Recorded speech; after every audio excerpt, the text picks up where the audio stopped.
제목을 함께 한번 같이 읽겠습니다. 우상 숭배하는 일을 피하라. 우리 학생들도 큰 소리로 같이 읽습니다. 시작. 우상 숭배하는 일을 피하라. 내일이 이제 우리 고유의 명절 설날입니다. 이런 명절을 맞이하게 되면은 좋은 일들도 많이 있어요.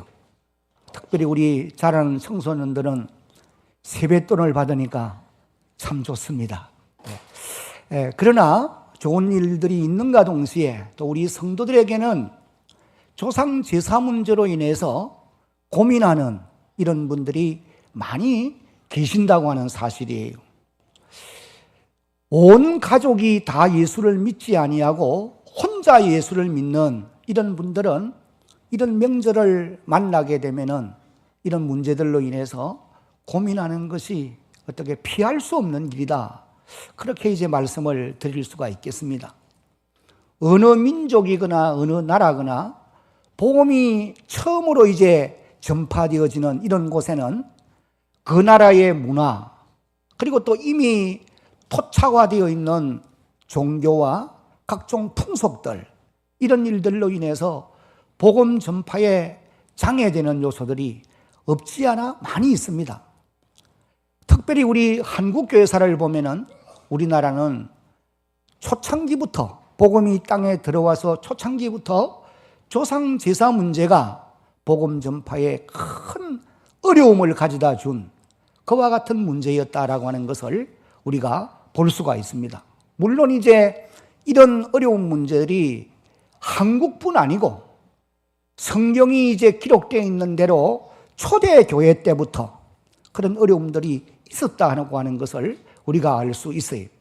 여러분이 사도행전 19장 23절 이후를 읽어보면은 저 바울 사도가 에베소에서 복음을 전할 때에 그 땅에 이미 토착화 되어 있던 아데미 여신을 섬기는 많은 사람들이 이제 이 전도자들을 핍박하는 이런 기록을 볼 수 있고, 특별히 데메드리오라고 하는 여신상을 만들어서 장사하는 이 사람이 이제 앞장을 서서 복음 전파를 방해하고 사도 바울과 전도 일행을 말할 수 없는 고통을 당하도록 만든 이런 기록들을 우리가 볼 수가 있습니다. 물론 그 외에도 기독교 2000년 역사가 계속되어 오는 동안에 이런 어려운 문제들이 있었다고 하는 사실이, 조금 전에 우리가 읽은 이 본문에 기록되어 있는 바와 같이 고린도 교회 안에도 물론 이제 고린도 교회 안에 여러 가지 어려운 문제들이 있었습니다만은, 그러나 그 문제들 가운데서도 우상 숭배하는 문제가 이들에게는 큰 문제였던 것으로 이제 기록이 되어져 있는 것입니다. 여러분이 사도행전 18장을 읽어보면은 바울 사도가 이 고린도 지방에 가서 1년 6개월 동안 복음을 전해서 세웠던 교회가 바로 이 고린도 교회입니다. 그래서 이 고린도 교회를 오늘 이 현실 교회와 비교하면서 오늘 이 땅의 지역 교회들이 여러 가지 어려운 문제들을 안고 고통을 겪고 있는 것과 같이 고린도 교회도 어려운 문제들이 많았던 것입니다. 그런데 그 어려운 문제들 가운데 아주 중요한 것이 우상 숭배하는 그와 같은 문제였어요. 그러면은 이 고린도 지방에 이미 뿌리를 내리고 있었던 이 우상 숭배는 어떤 것들이었느냐? 크게 두 가지를 요약을 하면은, 첫째는 한번 읽어봅니다. 시작. 정령 숭배이었습니다. 이 정령 숭배라고 하는 것은 무엇을 의미하느냐 하면은 악령이 모든 피조물, 즉 모든 샘이나 또 숲이나 또 혹은 강, 산, 또 연못이나 또 큰 바위, 이런 등등 이런 곳에 악령이 붙어 있다. 그렇게 이제 생각을 하고 그 악령의 위로를 받고 도움을 받기 위해서 이제 그 앞에 제물을 차려놓고 제사를 행하는 행위, 이런 걸 일컬어서 이제 정령 숭배라고 그렇게 말을 하는 것입니다. 여러분, 오늘 우리 이 한국 땅에도 이런 정령 숭배하는 이런 모습들을 많이 볼 수 있어요. 강가에 가서든지 아니면은 큰 고목나무 또 이런 앞에 서든지 그 위에 큰 바위 앞에 서든지 깊은 계곡이라든지 이런 곳에 가보면은 지금도 그곳에서 이제 제사를 지내는 이와 같은 모습들을 우리가 볼 수가 있는 것입니다. 모든 사람은 하나님의 형상으로 지음받고 또 창조되면서부터 종교성을 하나님이 우리에게 부여해 주셨기 때문에 복음을 일찍이 받지 못하면은 이와 같이 이제 고린도 지방의 사람들처럼 이런 이방신을 섬길 수가 있다라고 하는 것을 우리가 알 수가 있는 것입니다. 그래서 고린도 지방에 뿌리 내리고 있던 첫 번째 우상 숭배가 정령 숭배라고 그렇게 말할 수 있겠고, 그 두 번째가 이제 신전에서 제사하는 이와 같은 행위였습니다. 아클로폴리스 언덕에 세워져 있는 그 신전들은 지금도 이제 이 고린도 지방을 방문해 보면은 그 흔적이 아주 분명히 남아있는 것을 볼 수가 있어요. 이 신전에서 제사하는 이것이 고린도 교인들에게는 심각한 문제가 될 수밖에 없었습니다. 그리고 또 그 신전에서 수종 들고 있는 1000여 명의 여사제들이 밤이 되면은 이 지역이 항구 도시이기 때문에 이제 장녀들로 바뀌어진다고 합니다. 그러니 고린도는 부패한 도성이 또한 될 수밖에 없었던 것입니다. 그런데 가장 중요한 문제는 고린도 교회 성도들이 신앙생활을 하면서도 세상 사람들이 행하는 각종 제사에 참여하고, 그리고 또 그 제물을 아무런 거리낌 없이 먹음으로 말미암아 덕을 세우지 못하는 그런 결과가 되어지고 말았다는 거예요. 여러분들이 사도행전 18장을 고린도전서 8장을 읽어보면은 1절로 13절까지의 사도 바울이 이런 부분에 대해서 이제 자세하게 기록하는 모습을 볼 수가 있습니다. 그래서 고린도 지방에는 이 우상숭배, 특별히 신전 제사로 인한 그 제물을 먹는 문제들, 이런 등등의 문제들이 심각했던 것으로 짐작할 수가 있어요. 그래서 사도 바울이 그 사실을 알고서는 오늘 우리가 읽은 이 본문을 통해서 단호하게 이렇게 말씀을 하고 있습니다. 그런즉 내 사랑하는 자들아, 한번 따라합시다. 우상 숭배하는 일을 피하라. 사도 바울이 그렇게 강조를 하고 있다는 것입니다. 그러면 여러분, 우상 숭배란 무엇이냐? 우상 숭배는 한번 같이 읽어봅니다. 하나님이, 거기서부터 시작. 하나님이 아닌 비인격인 물체나 혹은 귀신에게 제물을 차려놓고 절하는 행위를 말하는 것입니다. 이것이 이제 우상숭배라는 거예요. 하나님이 아닌 비인격, 어떤 물체나 또 혹은 귀신, 또 인간을 신격화해서 섬기는 이런 것들, 그것들 앞에 이제 제물을 차려놓고 절하는 행위, 이런 것을 일컬어서 우상숭배라 그렇게 말할 수가 있는 것입니다. 그리고 이제 사도 바울이 이 본문을 통해서 우상숭배하는 일을 피하라 그렇게 말씀을 하고 있어요. 이 피하라는 말은 도망가라, 달아나라 그런 의미예요. 여러분, 죄를 이기는 방법 가운데 가장 중요한 것은 현장에서 멀리 도망가는 겁니다.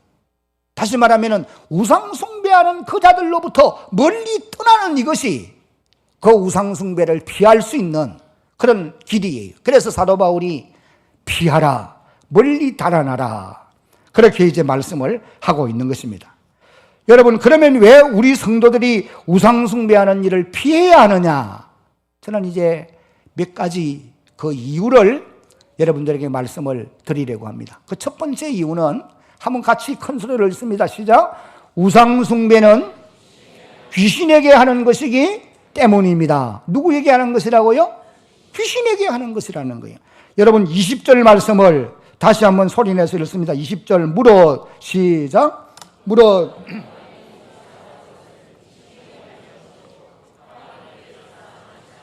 나는 너희가 귀신과 교제하는 자가 되기를 원하지 아니하노라.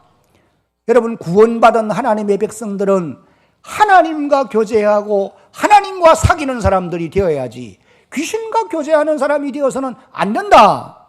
사도 바울이 그렇게 말씀하고 있어요. 구원받은 하나님의 백성들은 찬양을 통해서 하나님과 교제해야 되고, 기도를 통해서 하나님과 사귀어야 되고, 예배를 통해서 하나님과 교통하는 그런 하나님의 자녀들이 되어야 되지, 귀신과 교제하는 사람이 되어서는 안 된다. 사도 바울이 그것을 말씀하고 있습니다. 여러분들이 성경에서 보면은 하나님이 가장 싫어하는 것들이 여러 가지가 있는데, 가장 싫어하는 것 세 가지를 말한다고 하면은 제일 먼저 우상숭배하는 것입니다. 하나님이 뭘 가장 싫어한다고요? 우상숭배하는 거예요. 그래서 성경에 보면은 우상숭배하지 말 것에 대해서 한 180회 이상이나 기록을 한 것을 찾아볼 수 있어요. 하나님이 이걸 제일 싫어해요. 그 다음에 이제 두 번째는 동성애. 이걸 하나님이 아주 싫어하십니다. 그 다음에 세 번째는 교만이라고 말할 수 있어요. 물론 이제 그 외에도 하나님이 싫어하는 것들이 많이 있죠. 근데 하나님이 가장 싫어하는 것은 우상숭배하는 일이라는 거예요. 그래서 특별히 계시록 21장 8절을 읽어보면은 이렇게 기록합니다. 그러나 두려워하는 자들과 믿지 아니하는 자들과 흉악한 자들과 살인자들과 음행하는 자들과 점술가들과 그 다음에 우상숭배자들과 거짓말하는 모든 자들은 불과 유황으로 타는 못에 던져지리니, 다 같이 시작. 이것이 둘째 사망이라. 지옥 행벌이라 그 말이에요. 그래, 우상숭배하는 자들은 지옥 행벌에 들어갈 수밖에 없다. 이것을 말씀을 하십니다. 그리고 또 역대상 10장 13절을 읽어보면은 사울 왕이 죽은 이유가 하나님께 범죄한 것이 물론 사실입니다만은 귀신에게 물어보고 따랐기 때문에 그건 하나님의 심판을 받을 수밖에 없었다. 그렇게 이제 기록을 하고 있습니다. 사울이 죽은 것은 여호와께 범죄하였기 때문이라. 그가 여호와의 말씀을 지키지 아니하고 또 신접한 자에게 가르치기를 청하고, 그렇게 기록하고 있어요. 여러분, 세상 사람들이 왜 우상을 섬길까요? 그 이유는 복을 받기 위함입니다. 믿지 않는 세상 사람들이 우상을 섬기는 것은 복을 받기 위함. 그러나 우리가 분명히 아는 것은, 분명히 또 알아야 되는 것은, 우상을 숭배하는 자들이 복을 받을 수가 없다고 하는 사실이, 결코 우상을 섬기는 자들이 복을 받을 수 없는 것입니다. 그래서 선지자 예레미야와 같은 사람은 예레미야 10장 5절 하반절을 읽어보면은 우상은 화를 내리지도 못하고 복을 주지도 못하나니 그러므로 너희는, 한번 따라합시다, 두려워하지 말지니라. 우상은 복을 내릴 수도 없고 화를 주지도 못한다는 거예요. 그러니까 너희는 두려워하지 말라. 그렇게 이제 명하는 것을 봅니다. 그리고 또 여러분, 우리가 또 한 가지를 깊이 알아야 하는 것은, 우상을 섬기는 것은 그 배후에 역사하고 있는 귀신을 섬기는 행위라고 하는 것도 잊지 말아야 되는 거예요. 그런데 성경은 분명히 말하기를 귀신은 잘 섬기면 섬길수록 그 사람에게 복을 주는 것이 아니라 그런 사람을 먼저 망하게 하는 존재가 귀신이라고 하는 거예요. 하나님은 그렇지 않잖아요. 하나님은 잘 섬기면 잘 섬기는 그 사람을 먼저 그에게 은혜를 베푸시고 복을 주시는 분이, 믿으시기 바랍니다. 그러나 귀신은 잘 섬기고 순종 잘하면 잘할수록 먼저 망하게 하는 거예요. 여러분이 요한복음 13장을 읽어보면은 사단이 가룟 유다의 마음에 예수님을 팔려고 하는 생각을 먼저 집어넣어 줍니다. 그래서 가룟 유다가 내가 언제나 기회를 봐서 예수님을 돈을 받고 팔아야지, 이 생각을 가지고 있는 거예요. 이 사단의 생각이. 여러분들도 간혹 가다가 사단이 이런 악한 생각을 여러분의 마음에도 집어넣어 줄 수 있음을 깨달아야 됩니다. 그래서 내 마음에 일어나고 있는 이 생각이 내 본심의 생각도 아니고 사단이 주는 악한 생각인 것을 분별할 수 있어야 돼요. 이걸 물리치지 못하면은 그 다음 단계로 나가게 되어 있어요.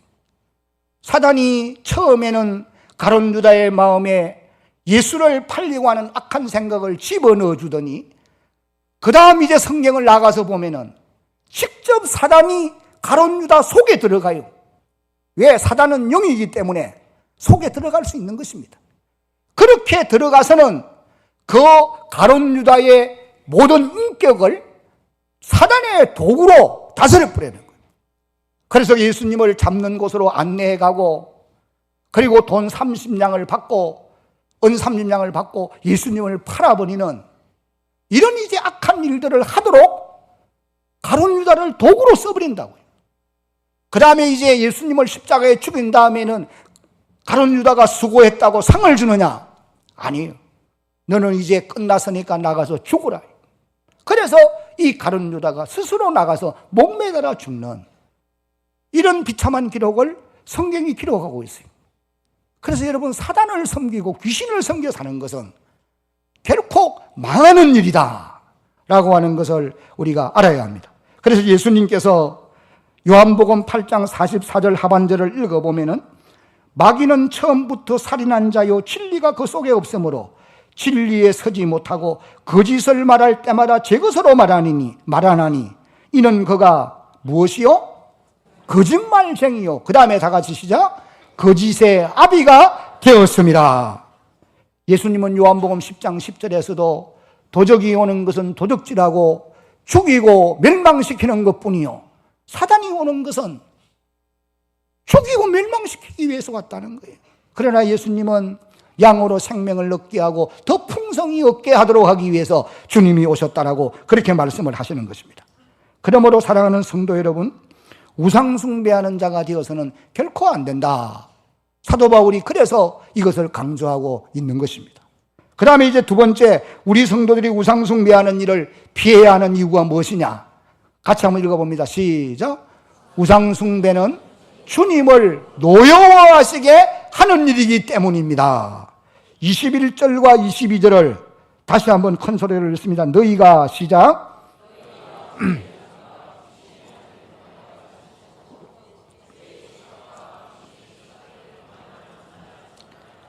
그러면 우리가 주를 노여워하시게 하겠느냐? 우리가 주보다 강한 자냐? 여기 노여워하시게 하겠느냐? 이 노여워하게 한다는 말은 시기한다는 말이고 질투한다는 말이에요. 다시 말하면 화를 내게 만든다는 거예요. 출애굽기 20장 4절로 6절을 보면은 너를 위하여 새긴 우상을 만들지 말고 또 위로 하늘에 있는 것이나 아래로 땅에 있는 것이나 땅 아래 물속에 있는 것의 어떤 행상도 만들지 말며 그것들에게 절하지 말며 그것들을 섬기지 말라. 나 네 하나님 여호와는 뭘 하는 하나님인저? 질투하는 하나님인저. 나를 미워하는 자의 죄를 갚되 아버지로부터 아들에게 3, 4대까지 이루게 하거니와. 6절 다 같이 시작. 나를 사랑하고 내 계명을 지키는 자에게는 1000대까지 은혜를 베푸느니라.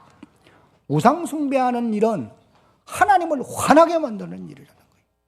여러분, 오늘 우리도 마찬가지입니다. 오늘 저와 여러분들이 하나님을 화나게 만드는 사람들이 되어서는 안 되는 것입니다. 우리는 하나님을 기쁘게 해드리며 살아가야 될 구원받은 하나님의 백성들이, 우리가 어떻게 살아가는 것이 하나님이 기뻐하는 삶이냐? 요한 3서 1장 4절에 보니까 한번 같이 읽어봅니다. 내가 내 자녀들이 진리 안에서 행한다 함을 듣는 것보다 더 기쁜 일이 없도다. 하나님이 무슨 일을 제일 기뻐하시느냐? 오늘 저와 여러분들이 하나님의 말씀 안에서 살아가는 삶, 이것을 보시고 너무 좋아하신다는 거예요. 하나님을 화나게 만들면 안 된다는 거예요. 세 번째는 우리 성도들이 우상숭배하는 일을 왜 피해야 하느냐? 다 같이 시작. 우상숭배는 복을 받을 일이 아니기 때문입니다. 뭘 받을 일이 아니라고요? 복을 받을 일이 아니에요. 여기 이제 조금 전에 우리가 읽었던 15절로 19절까지를 읽어보면은 성찬상에 대해서 주님이 말씀을 해주시고 계십니다. 근데 특별히 16절을 보면은 이 성찬상을 일컬어서 축복의 상이라 그렇게 이제 표현하고 있는 것을 우리가 읽어보았어요. 16절을 봅니다. 우리가 축복하는 바 축복의 잔은 그리스도의 피에 참여함이 아니며 우리가 떼은 떡은 그리스도의 몸에 참여함이 아니냐. 떡이 하나요 많은 우리가 한 몸이니 이는 우리가 다 한 떡에 참여함이라. 육신을 따라 난 이스라엘을 보라. 제물을 먹는 자들이 제단에 참여하는 자들이 아니냐. 그런즉 내가 무엇을 말하느냐. 우상의 제물은 무엇이며 우상은 무엇이냐. 이 말씀은 성찬상에 참여하는 자들이 복된 자들이다, 그런 자들 말씀이에요. 그러니까 우리가 이제 성찬상을 베풀고 예수님의 살을 기념하는 떡을 받고 또 예수님의 피를 기념하는 포도즙을 받는 이것이 복된 사람이라는 겁니다. 이것이 축복의 잔이고 축복의 떡이라는 거예요. 여기에 참여하는 사람들은 참으로 복을 받은 사람들이다. 왜? 구원받은 사람이니까. 천국 백성이기 때문에. 이런 복된 사람들이 우상 숭배하는 자리에 참여해서는 안 된다. 이것을 이제 사도 바울이 말씀을 하고 있는 것입니다. 왜 안 되느냐? 그 이유는 구원받은 우리 성도들은 하나님과 귀신을 겸하여 섬길 수 없기 때문이다. 조금 전에 읽었던 21절 말씀에서 그렇게 기록했죠. 귀신의 잔과 또 주의 잔과 귀신의 잔을 겸하여 마시지 못하고 주의 식탁과 귀신의 식탁에 겸하여 참여할 수가 없다.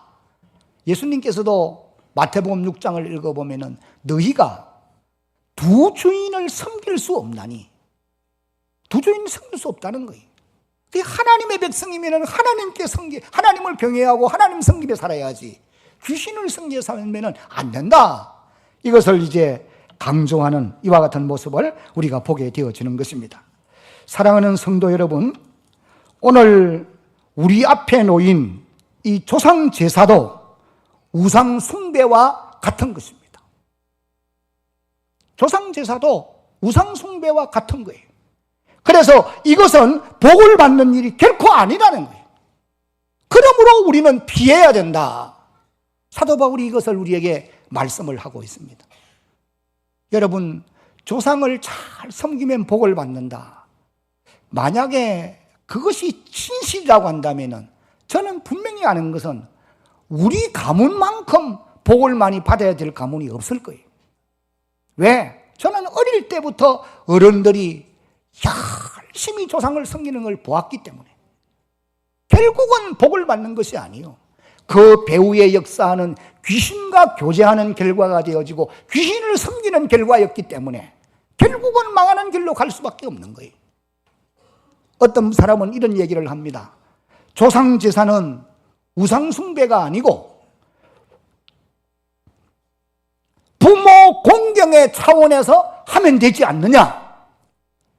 조상들을 섬기는, 조상들을 경외하는 이런 차원에서 하면 되지 않느냐. 종교의식이라고 말하지 않아도 되지 않겠느냐. 여러분, 절대로 그럴 수 없습니다. 성경은 절대로 그렇게 말하지 않습니다. 조상제사는 우상 숭배하는 일이라고 성경은 분명히 선언하고 있어요. 왜 그러면 조상제사가 잘못된 것인지, 세상 사람들이 조상제사를 하게 되는 이유를 이제 몇 가지 살펴보면은 우리가 이것을 분명히 알게 되는 것입니다. 먼저 조상제사의 역사적 유래는 우리가 아는 대로 이건 유교 사상에서 전래된 것이 분명한 사실이에요. 그 유교의 가르침은 부모 공경이 윤리와 도덕의 원천이라 그렇게 말을 하는데, 특별히 이 사람들은 효도를 언제 해야 되느냐, 생존시를 강조할 뿐 아니라 별세시, 장례, 그 다음에 이제 사후를 강조합니다. 그래서 여러분, 유교식 장례가 얼마나 절차가 복잡하고 많은 시간과 에너지가 소모되어야 하는가 하는 것을 아마 여러분들은 잘 모를 수 있어요, 어린 자녀들은. 그러나 우리나라가 유교 이 사상에서 얼마 전까지만 하더라도 이런 풍속으로 제사를 지내는, 장례를 치르는 이런 모습들을 많이 보았잖아요. 그 다음에 또 사후, 죽은 이후의 제사, 이 모든 것들이 이제 유교 사상에서 우리에게 전래된 것이다. 그렇게 이제 보시면 됩니다. 그런데 이 유교 사상을 뿌리가 되는 이 공자의 가르침 가운데서도 조상 제사에 대한 문제를 그렇게 많이 언급하지는 않았다라고 기록한 것을 볼 수가 있어요. 그의 제자라고 하는 계로라고 하는 사람이 스승에게 이런 질문을 했습니다. 사람이 죽은 후에는 어떻게 되는 것입니까? 그런 질문을 했더니 공자께서 대답하기를 산 일도 채 모르는데 죽은 일을 어떻게 그렇게 알겠느냐? 그런 대답을 했다고 그래요.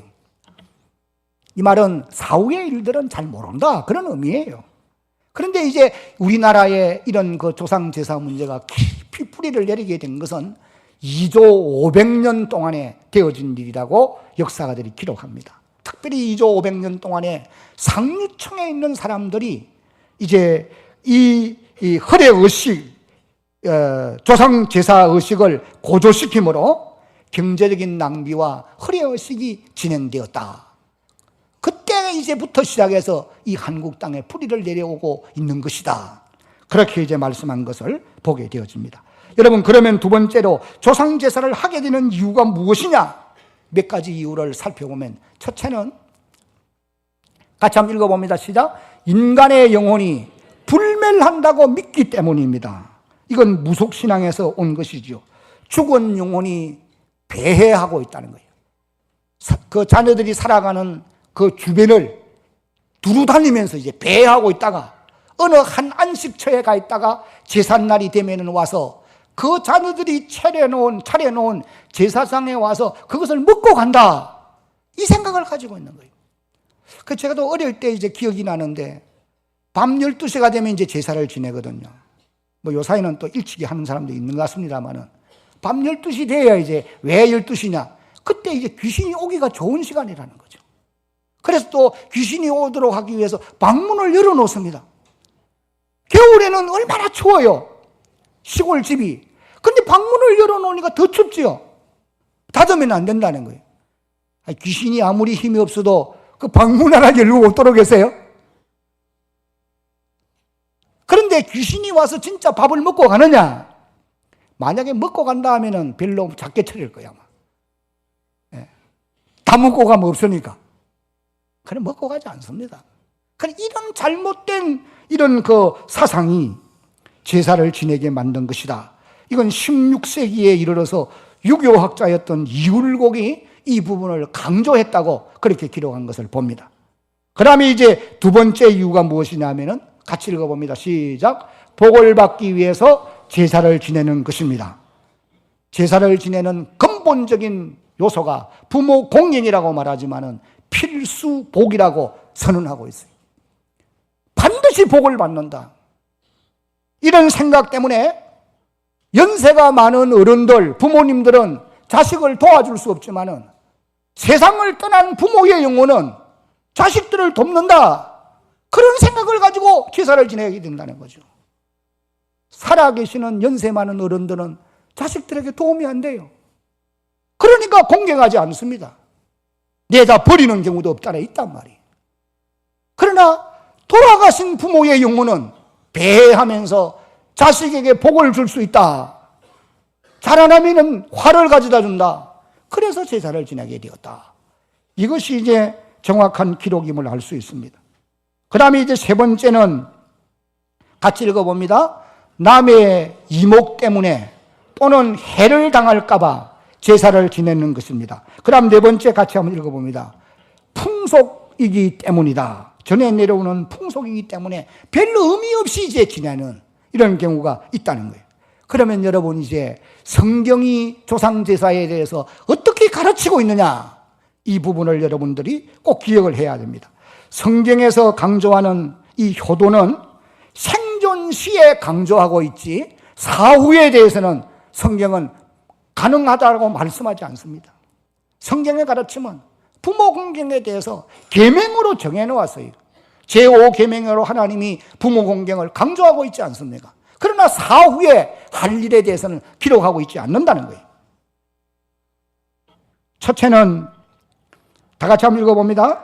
죽은 조상의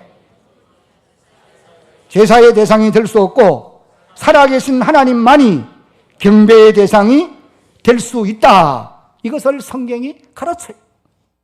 출애굽기 20장 이후를 읽어보세요. 여러 곳에 보면 죽은 조상의 영혼이 제사의 대상 될 수 없어요. 하나님만이 우리의 경배의 대상이라고 강조합니다. 그 다음에 이제 두 번째, 다 같이 시작.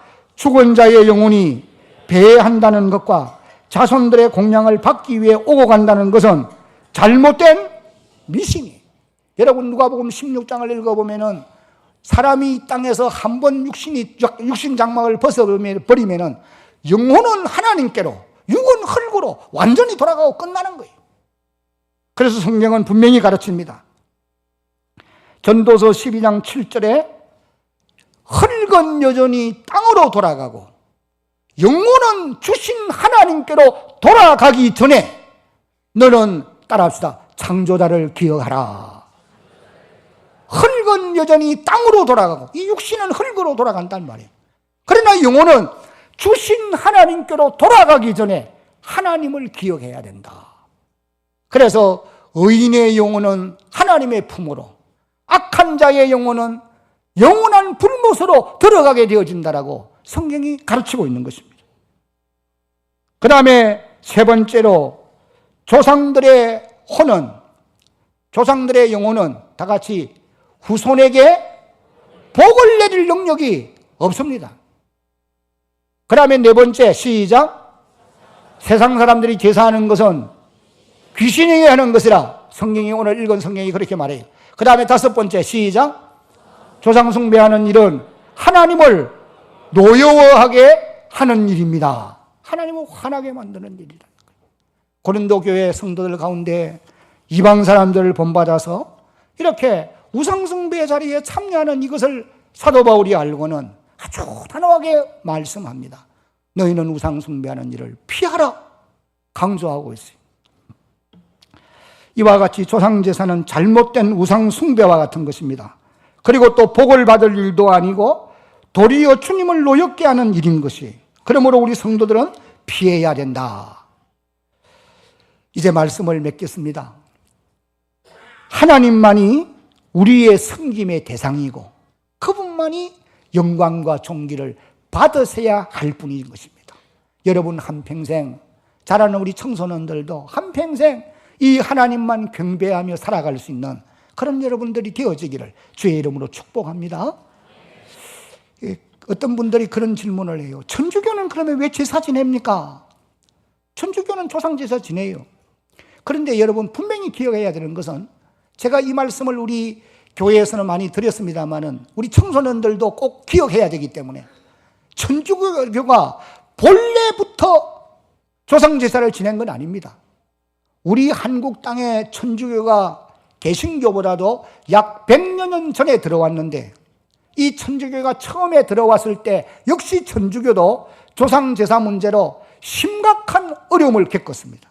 그래서 천주교의 이 한국의 교회사를 읽어보면은 천주교 교인들 가운데 조상제사 때문에 순교의 제물이 되어진 사람들이 한두 사람이 아니에요. 조상제사를 하지 않는다고 정조가 음행을 내려서 사형을 받은 이런 사람들도 있는 것입니다. 저 전라남도 진산의 윤지충 같은 분은 조상제사 때문에 순교를 한 분이에요.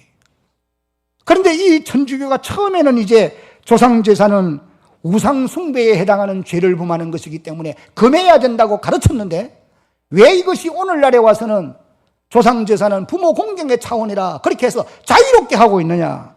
그 이유는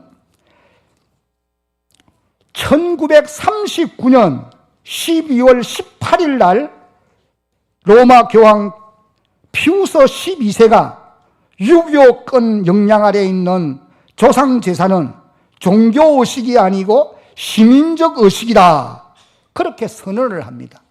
이때가 2차 대전 때예요. 독일과 일본이 이탈리아를 지배할, 점령하고 할, 쳐들어갈 이런 영향을 강하게 미칠 그런 때입니다. 정치적 영향이 여기에 많이 있다라고 그렇게 말하는 것을 볼 수 있어요. 그리고 이제 1965년 제2 바티칸 공회에서 이것을 다시 인정을 하는 거예요. 그러나 여러분 1704년, 1742년 이때 교황 클리멘토 11세 또 베네딕투스 14세 이런 사람들은 유교적 조상제사는 우상 숭배에 해당하기 때문에 엄격히 금해야 된다. 칙령을 내렸댔어요. 그 칙령 때문에 수많은 사람들이 순교의 제물이 되었단 말이에요. 그러면은 1939년에 와서 칙령을 내린 것이 앞에 죽은 사람들은, 그러면 순교한 사람들은 어떻게 되는 겁니까? 그건 잘못된 것이네. 비성경적이라.